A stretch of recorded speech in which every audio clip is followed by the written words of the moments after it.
No, it's fine. Go on. Got distracted by the microphone. If you want to turn to this page in your notes, okay? Yesterday we talked about algebraic proofs. And today we're going to talk about geometric proofs, okay? It's literally the same concept as an algebraic proof, but there's more words than letters. So you're not solving an equation, you're still filling in steps and giving a reason, but they're more wordy. There are a lot of shortcuts you can use for geometric proofs that are going to help you out a ton. Okay, and we're going to try to, as we go through proofs, we're going to give you more and more shortcuts that you can use. Okay, we're going to talk about a couple today.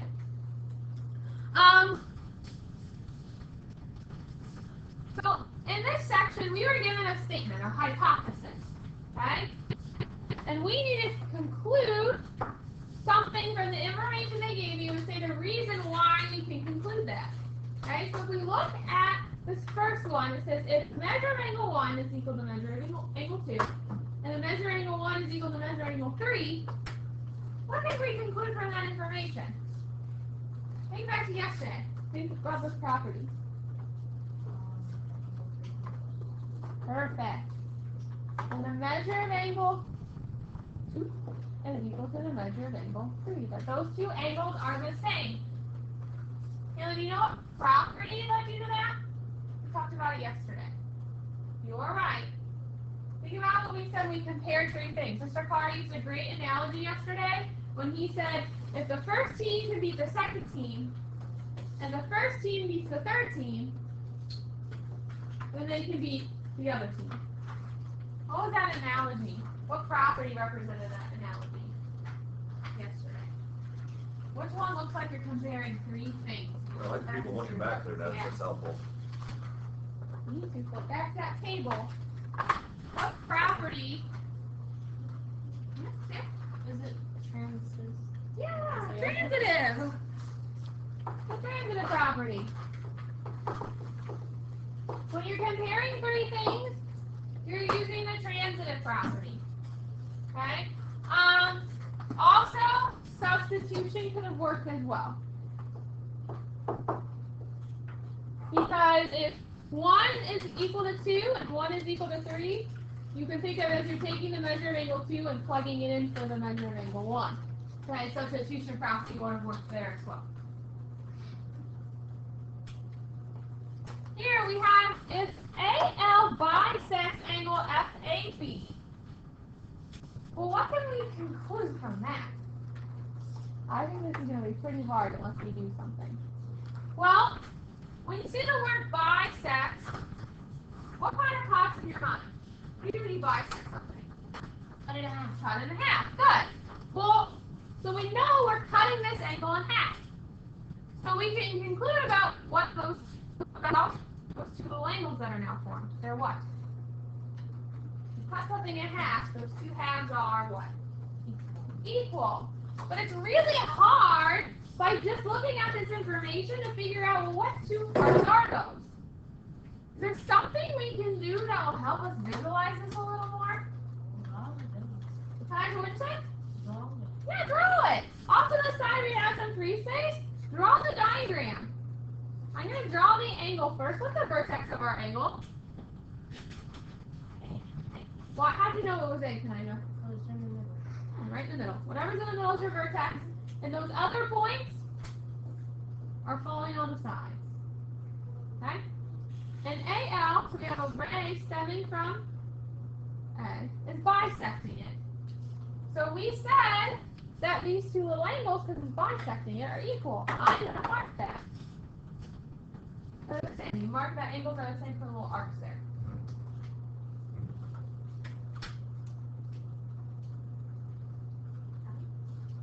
Well, how would we name those two angles?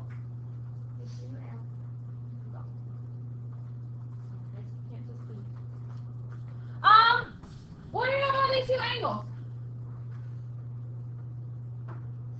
How would you name it? Good.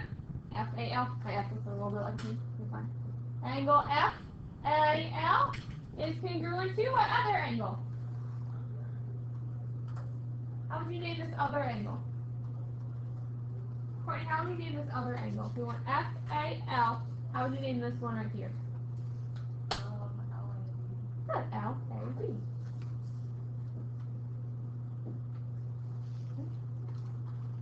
We haven't talked about this reason yet. This is kind of the first shortcut that you're learning. Okay?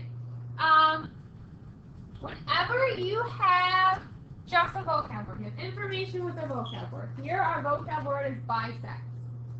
Okay, you're going to conclude something from that information, and your reason every single time.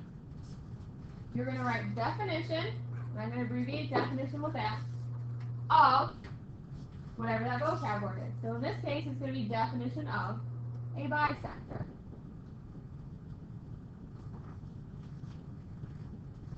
Every single time. Whatever that vocab word is, you're just going to say definition of that vocab word. Every single time. Okay? That's your first shortcut you're learning with proofs. So here, it says, and the next one says if B is the midpoint of XY, then what can we conclude? Okay? Really similar to this last one, what can we do that's going to be super helpful? What did we do in the last one that was helpful? We did our visual. What did we do? Or someone say it. What did we do in this one that was really helpful to get our answer? We drew it. Yeah, we drew it. So what are we going to do with this one to help us get our answer? Wow. Draw it again. Okay? So we're going to draw a segment. What if B is the We have the segment XY, and I knew it was a segment because there were no arrows on our line. Okay? So I know X is at one end, Y is at the other.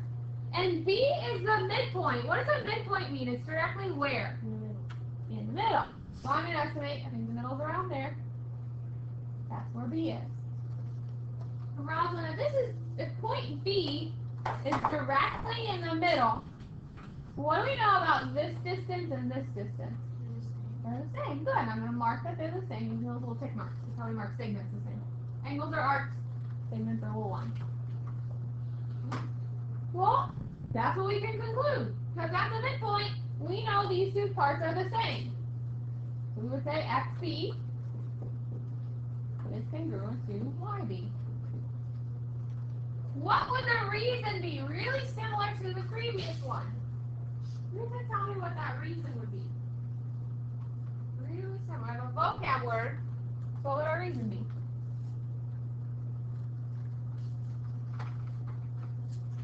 We have a vocab word. Here our vocab word was bisect, so our reason was definition of a bisector. Here our vocab word is midpoint, so our reason would be what, Seth? Here our vocab word was bisect, so our reason was definition of a bisector. Here our vocab was midpoint, so what's our reason going to be? Yeah, definition of a midpoint. Whatever your vocab word is, your reason is going to be definition of that vocab word. I'm going to read midpoint, mid-piece.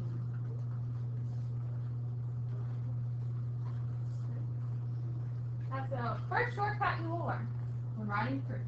So when you're given a vocab word, your reason is going to be definition of that vocab word. Very helpful.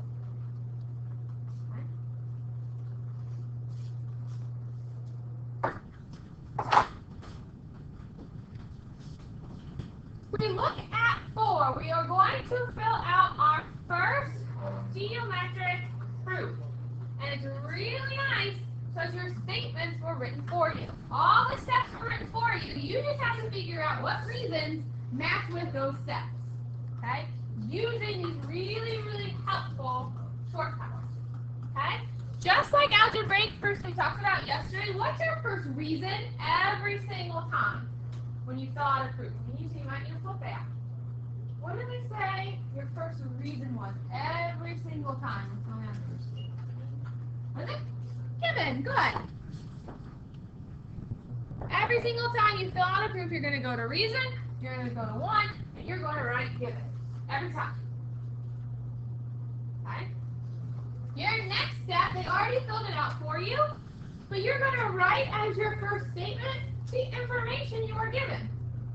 We are given that AT bisects MH, and AT is congruent to HT. Well, that's what they wrote there. You write what you were given. That's your first step.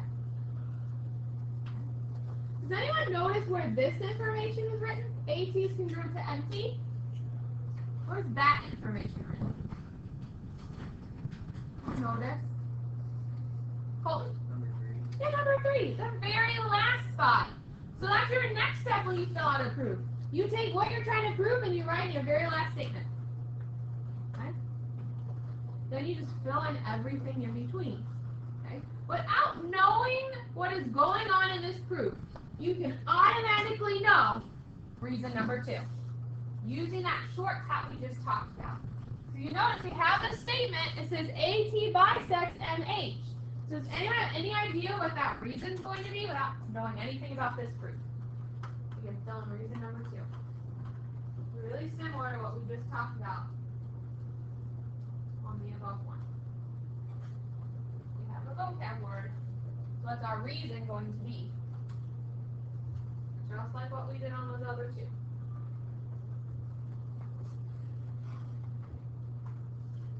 Start to write it when you're ready. Yeah, definition of a bisector. We have a vocab word.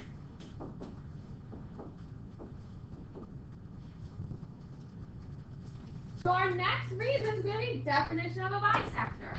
We're using that shortcut. You might not know anything about this proof, how to solve it, how to do anything. But if you recognize this shortcut, you see vocab word, well, my reason is going to be definition of that vocab word. Now let's figure out what our last reason is. Well, let's look at the information they gave us. Okay? They gave us that AT is congruent to TH. I'm going to make sure I mark that. I already did. But if it's not marked for you, I'm going to mark it. Mark it on your diagram. Then I have it. Okay? We know those two are congruent. Then it's saying that these two pieces are congruent. Well, that's because this line is bisecting it. That means it's cutting it in half, so these parts are the same. Well, this has one tick mark. This also has one tick mark. Then they're saying, well, these two parts are the same. If you notice, they're comparing 3 things. What do we say that property was when we compare 3 things? They're saying this is congruent to this, and that is congruent to that, so then those 2 things are congruent. What's that property when we compare 3 things? We just talked about it. And exercise? Yeah, transitive. We talked about it yesterday. Transitive property.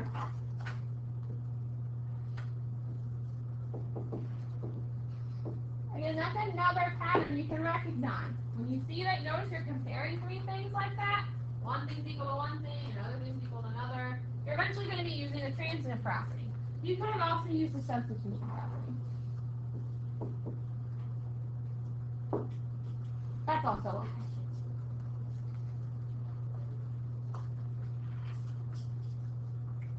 Questions over that?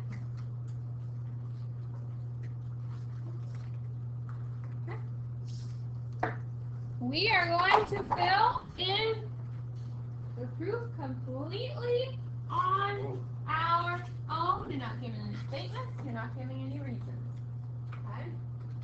And statements are kind of like steps when you're doing algebraic proof. Well, what did we say? What's your first reason every single time? Give it. Every time. Straight to give us. What's going to be your first statement every single time? Cole? Yes. What are we going to put here? Yeah, the information we were given. We're going to say AD bisects CAB. And we're also given that angle 1 is congruent to angle 2. You know what? Right now, they said angle 1 is congruent to angle 2. I'm going to mark it on my diagram. It's not marked for me, so I'm going to mark it. With my arcs. Okay. What did we say our last part is going to be? What's our last statement? Alex, what's our last statement going to be? What do we talk about? What do we always fill this last slide in with? The last one. Mm-hmm. One. Yeah. Angle 1 is congruent to angle 3.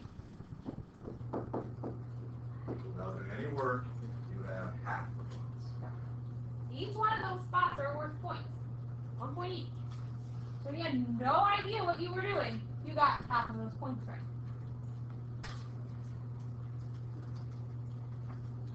50% better than 0%.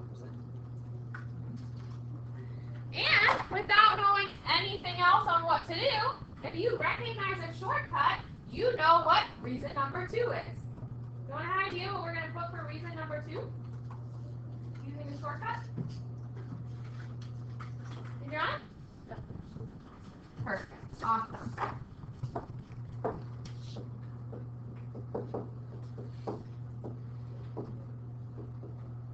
Definition of a bisector. Alright, we have a vocab word. So our next reason is going to be definition of that vocab word. Recognizing that shortcut is going to help you out a ton. Okay? You just thought by not knowing anything else about how to fill in this group, you just got 4 out of 6 points.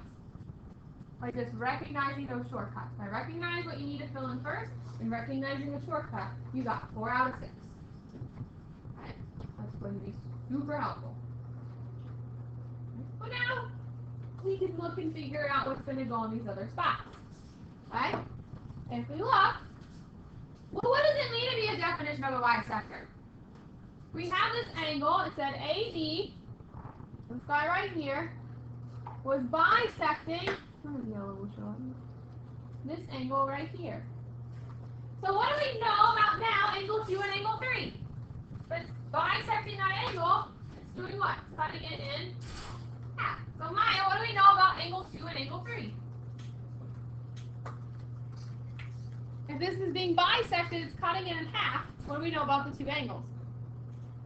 You cut something in half, the two parts are what? They're equal. So now these two angles are going to be equal. Okay? Well, we can say that.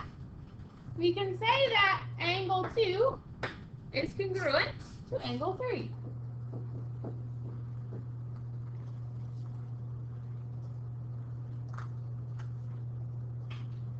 So if now you've recognized that pattern, you're comparing 3 things. What's our last reason going to be? No, we already said that in 2. You're close. But if we're comparing 3 things, what did we say that reason was? What is it? Courtney, did you say it? Yeah, transitive.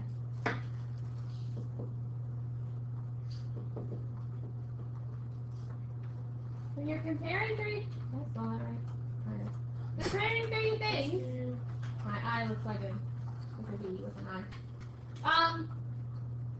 You're always using transitive. The first is congruent to the second is congruent to the third, then the first is congruent to the third. Substitution also, again, would have been appropriate. Either one is correct. Okay. So there you go. Questions over that? And if you just recognize those shortcuts, okay, your life will be so much easier. Don't just leave them blank. Yeah. You should never leave these blank. You should always have something in there. If you do, you're not trying. We'll probably see you again next year. All right? So let's move on to this next part here. All right? So we're still giving you more resources. We talked about all those other ones, the addition property, subtraction, division, all the transitive property. We're going to give you more things to help you solve a little bit quicker. So the first thing we're going to do is we're talking about these things called postulates.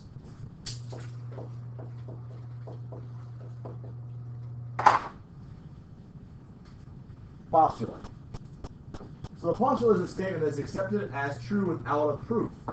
Like undefined terms, postulates are basic building blocks of geometry. The following postulate states the length of segments that add up in the natural way.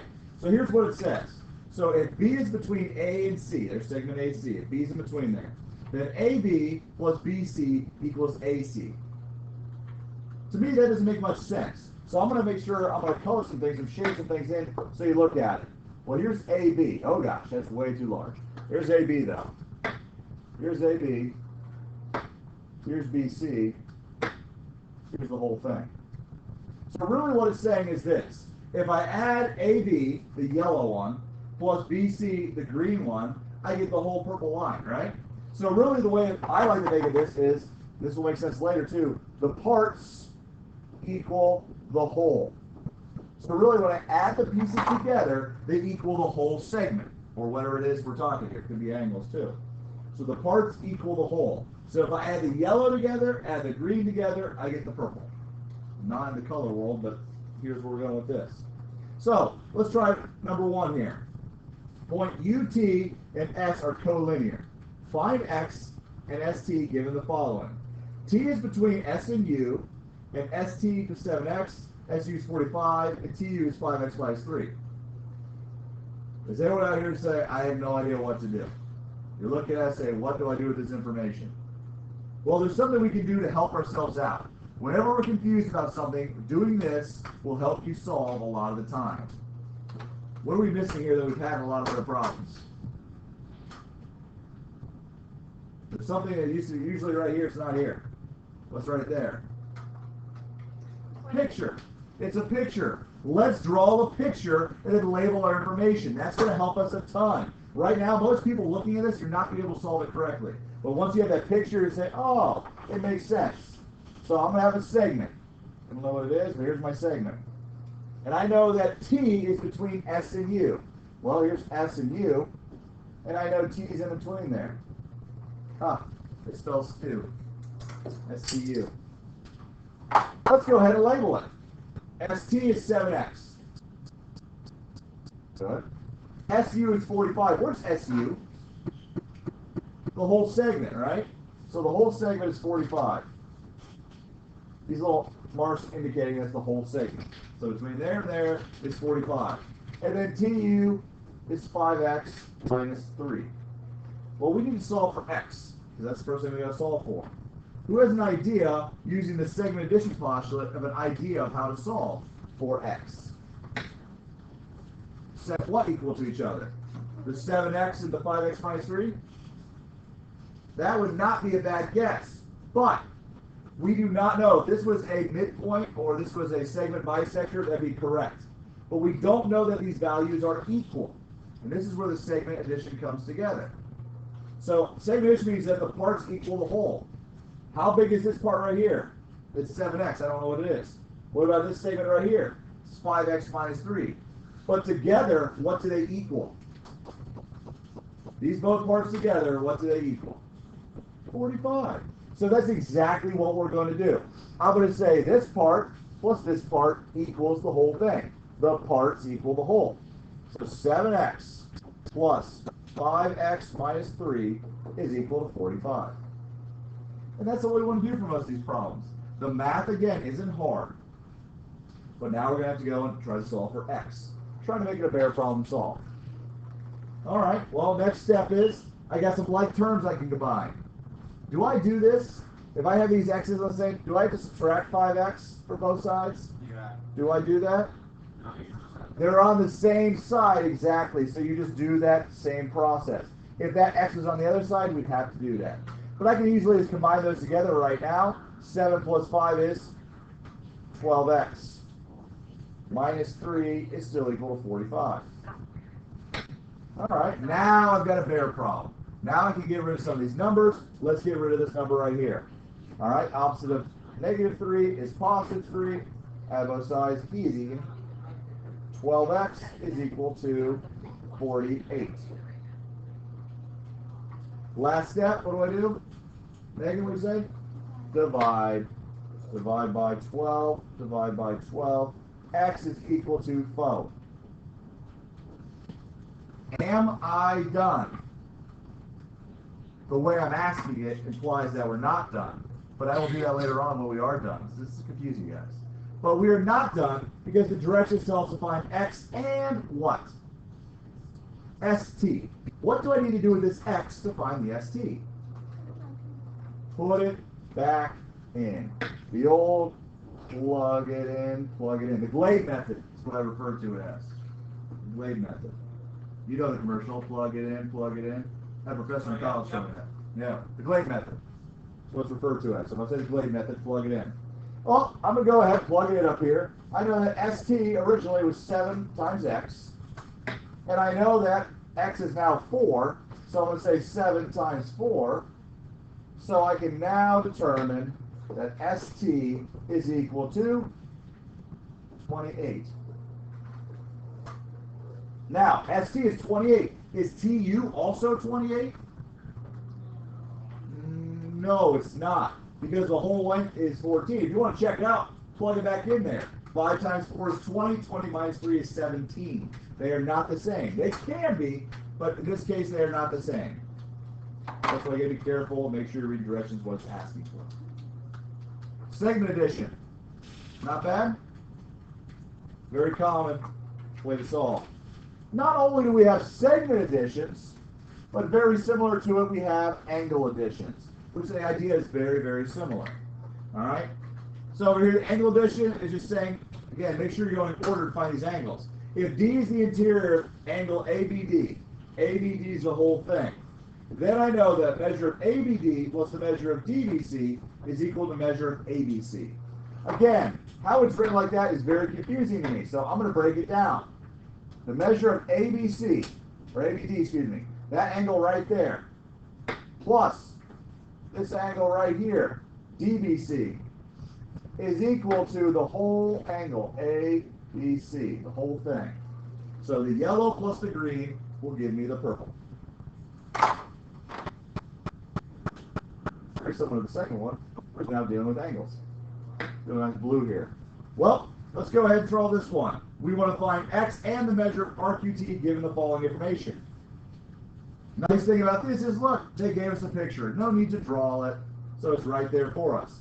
The measure of angle RQT, again, track it with your hand, see where it's at. RQT, oh, here it is over here, RQT. That measure is 6x minus 5. SQT, SQT is 7x minus 2. And the last one is SQR. SQR is the entire angle, and that is 45. So I'm going to say this is from there to there is 45. No degrees or anything else. Who's got an idea very, very similar to the segment addition to set up this equation? We can set this equation up. No? Can I? 7x minus 2 plus 6x minus 5 plus 4. Correct. This angle plus this angle equal the whole thing. Very good. So 7x minus 2 plus 6x minus 5 is equal to 45. There it is. Just like before, I'm going to find those like terms and combine them on the same side. I've got some x's, and I've got some numbers without variables. Let's get those guys together. Well, let's do the x's first. We list them first. 7x plus 6x gives me a 13x. Appreciate that. Negative 2 minus 5. Be careful. Thank you. Got to be careful with those. I know negatives throw some people off. Equal 45. Now we have a bear problem that we need to solve. Let's solve. Add 7. Add 7. Be gone. 13x is equal to 82. One last step. Divide by 13. Divide by 13. X equals. Does X go or 13 go in there? Yes, Haley. Oh, they're throwing some symbols up at me. Like, whoa, what's up? Got 4. Good, are we done? Again, I'm asking with that upward inflection that implies that we are not done. So therefore, we are not done. Because what else am I looking for? Oh, I fell asleep there while you guys were shouting out loud. What? Well, just one angle in particular, and that angle is RQT. There we go. So what do I need to do with this one? The correct answer is grade it up. RQT is over there. I'm going to take this guy and plug it in right there. Let's see what we get. So, let's find it. The measured angle RQT was equal to 6x minus 5. Well, I know now that 6 is no longer x, or excuse me, the variable is now 4, no longer unknown. So 6 times 4 minus 5. 6 times 4 is 24. So what will the measure of angle RQT be? 19 is correct. 19 problems and counting. Let's do this. Questions on those? Again, you will use this a lot, especially to help to set up equations. Segment addition, angle addition. Questions? Okay. Next time is yours to work on the practice. We're supposed to have more time today to do it, but due to the fire drill. Stay on.